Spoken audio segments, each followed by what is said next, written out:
Hi everyone, today I'm going to be reviewing Love and Hip Hop Atlanta Season 5, Episode 3. So we're starting off with this confrontation between Tammie, Betty Idol, and somewhat B. Smith. So y'all know Betty Idol, she's all in her feelings about what Waka said, and she want to put her 2 cents in it. Now, Tammie, that's being her husband. There's only a few. You can only talk about my husband so much before I'm going to get on your tail.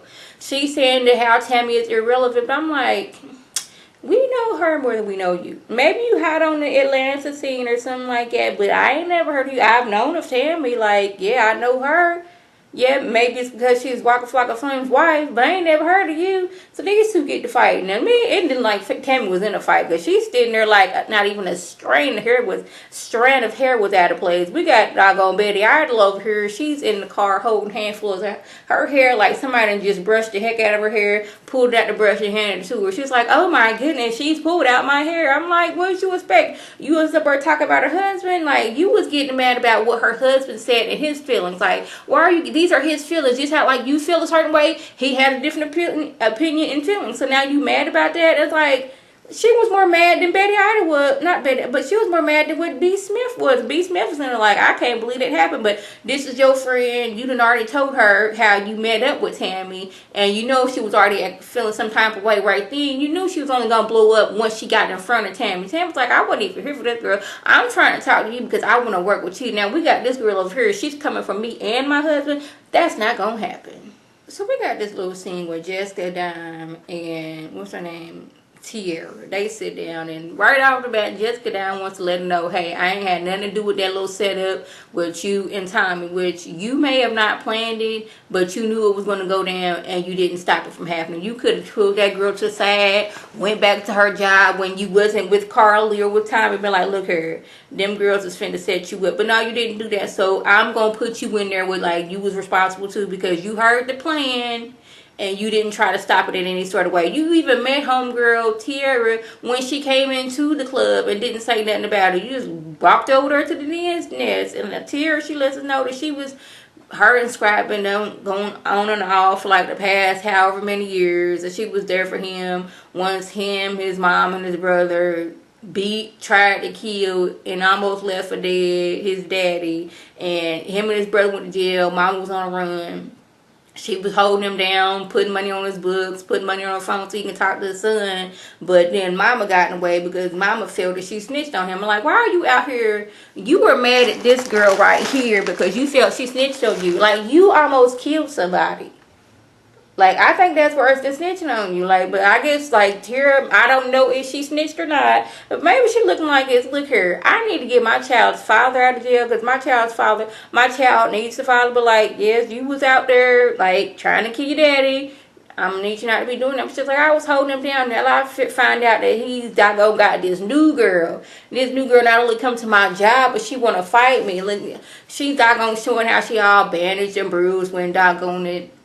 Tommy leaped across the doggone table to attack her. Like, why are you mad? This man was lying to her both. She didn't know about you, so why are you mad at her? That's what really gets me. Like, you should be like, I know you was mad at doggone SCARP too, but like this girl, she was the innocent party on this because she thought her and SCARP was like, you know, trying to get back together. She knew nothing about you, but you taking all your anger out on this girl, and I just could not figure out why. So we have Stevie J and SCARP meeting. And apparently they like uncle nephew. I don't know if it's like this is my play nephew, this is my nephew for real, whatever, what have you.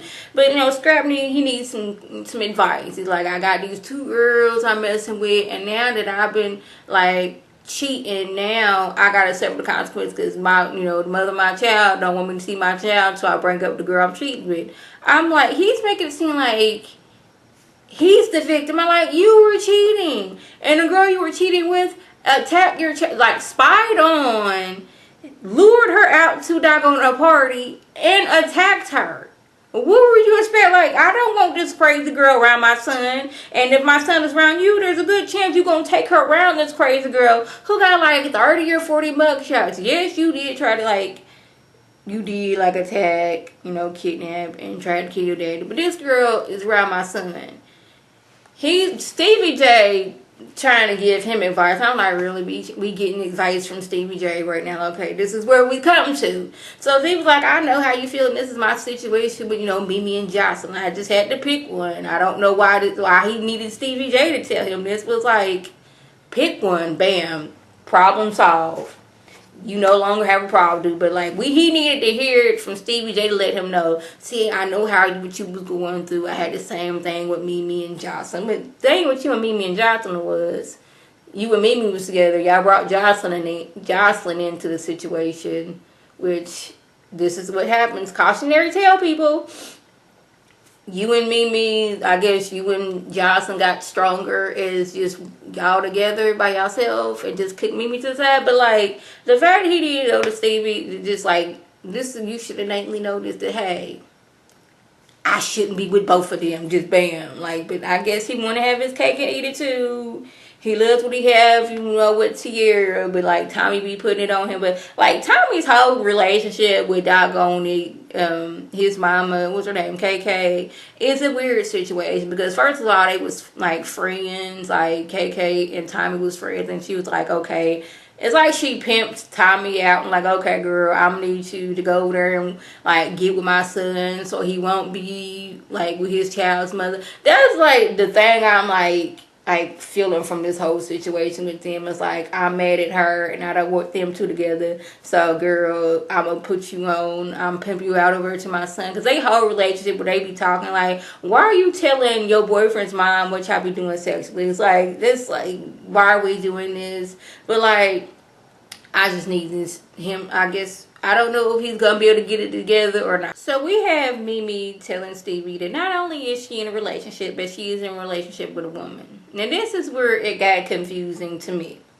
Because she's saying this, but I was like, last week, Chris was talking about she considers herself as a boy and not a girl. So therefore, she can't be Mimi can't be a lesbian because of that. So I'm guessing in the midst of the commercial break, or like they had like cut Mimi. Remember how Chris was supposed to be like not considered a woman? So I'm gonna need you to like explain this to Stevie, because she's like, now look here, if you meet Chris, you cannot say that she is beautiful because Chris, you know, considers herself to be a boy. I know it sounds weird. Even when I'm saying it, I don't believe it. But this is what we're doing right here. It's because, like, we went to commercial and then we come back to, like, okay, you can't say that Chris is beautiful because this is not a word I would use because Chris considers herself to be a boy, but you just call her your girlfriend. It's like, I'm trying to understand the particulars of this, and I'm not trying to be offensive in any type of way, but I thought that, like, hey, if Chris, like, considers herself a boy, she wants to, you know, go with the whole sex change. But she doesn't want to do that. She just wants to stay in woman body, but she has a mind of a boy. And she's trying to, like, explain this to Stevie. And it's like she wasn't convincing, like, I know I'm telling you this, and I'm not really sure that I believe in myself, but this is what I'm going through right now. And I forgot to mention last week that when Mimi was moving to her new place, I was like, how many times, like, does one person need to move? I hate moving. It is a big hassle to move because you got to pack stuff up, get stuff together, switch all your stuff into a new house. It's like, Mimi, you got too much time on your time. This is what, like, you moved the first season, like, the first episode you moved.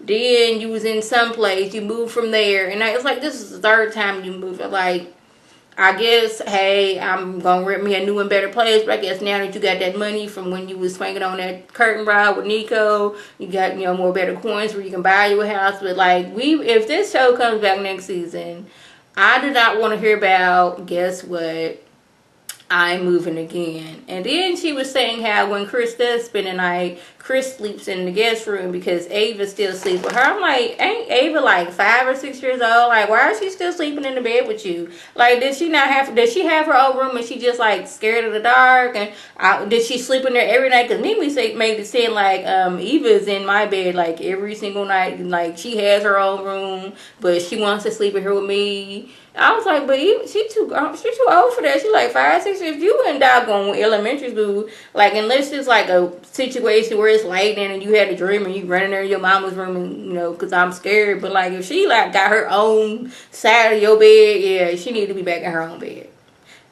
I know I don't have any kids, but I'm like, at a certain age, like, every single night your child does not need to be sleeping in bed with you. This was just my opinions. Like I said, everybody has one, and this is mine.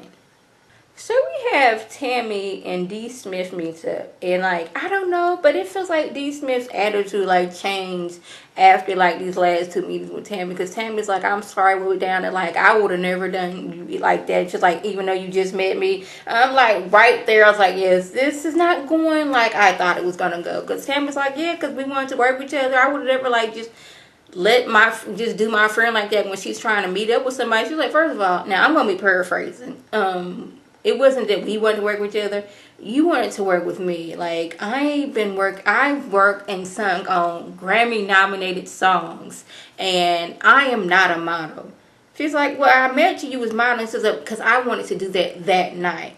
That's what I do. I'm like, okay. Then she in her confessional, like, talking about well, if Walker feels some type of way and Tammie's his wife, of course they're going to have the same opinions. And if they don't, they need to go to counseling. Like, first of all husbands and wives don't share the exact same opinions on everything.